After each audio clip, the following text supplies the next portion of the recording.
Good morning, children. In the previous video, we have learnt about barriers to effective communication and how to overcome such barriers. In this video, we will discuss about principles of effective communication and 7 C's of communication, which is a part of session 3 of Communication Skills Unit. Now let's start our first topic, principles of effective communication. First point is understand yourself and your goals. Be very clear about yourself, your strengths and weaknesses. Ask yourself what you are trying to achieve through your communication. Then use your strength to achieve your goals. If you just enjoy being yourself, you are sure to do a good job of communicating effectively, and at the same time, you will find your strength getting stronger and your weaknesses dimming. Next point is understand your audience. This is as important as understanding yourself. You must know how much time your audience is willing to give you to get your message across to them, and also what their goals and aims are. Accordingly, plan your communication. Third point is choose an appropriate channel of communication. This means that depending on what you have to say and to whom, choose how you will say it. There are numerous channels of communication available today, like meetings, reports, emails, video conferencing, and many others. As far as possible, better opt for face to face communication, as it is the only mode of communication in which non-verbal communication plays a major role. Next point is use visuals. Visuals are very effective and make understanding easy and long lasting. In certain situations, visuals also appeal to the emotional side of the audience, which is what you may require. Next point is be simple and brief.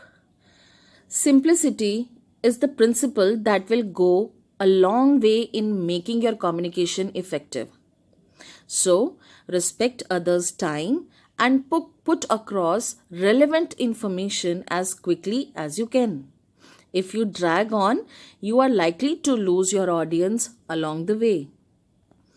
Next point is choose the perfect time.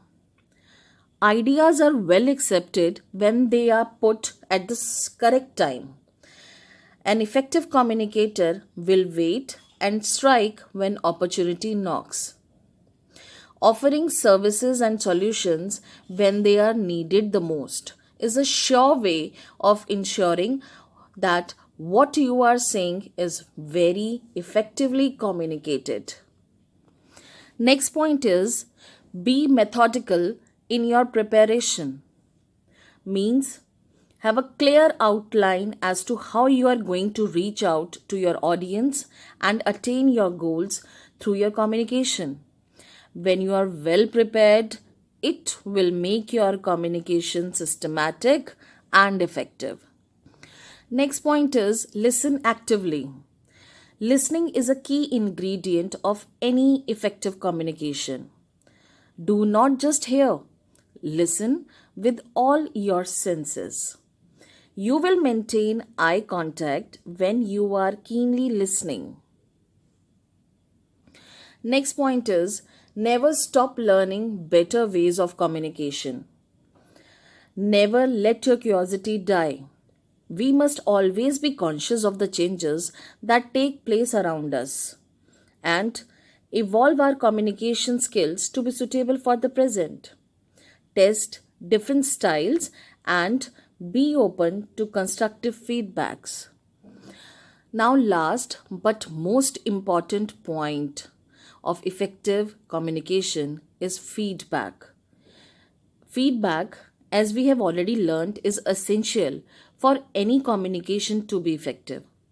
If the speaker is able to get a feel of the pulse of the audience, he can choose to change his approach to make himself more effectively understood.